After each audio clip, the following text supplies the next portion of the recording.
নমস্কার দর্শক বন্ধুরা, আগামী পর্বতে আমরা দেখতে পাবো পারুল আর রায়ান এসে পিসিমণিকে সেই ঘর থেকে উদ্ধার করে বাড়িতে নিয়ে আসে। এরপর সমস্ত ঘটনা পিসিমণি অনিরুদ্ধকে খুলে বললে অনিরুদ্ধ রায়ানকে প্রশ্ন করে, সমরেশের কথা কি শিরিন আগে থেকেই জানতো? তখন রায়ান বলে, না, ওকে জানানো হয়েছে। তখন দাদু প্রশ্ন করে, তাহলে কাজটা করলো কে?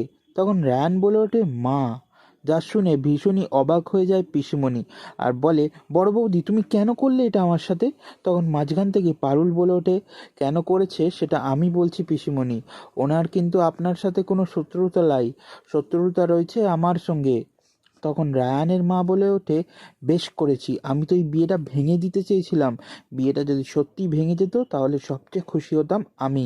আর এই কথা শুনে ভীষণই রেগে যায় রায়ানের বাবা আর রায়ানের মাকে জোরে একটা চড় মারে। তো বন্ধুরা, কেমন লাগলো আজকের পর্বটি অবশ্যই কমেন্টে জানাবেন, আর ভালো লাগলে সাবস্ক্রাইব করে আমাদের সঙ্গেই থাকবেন। ধন্যবাদ।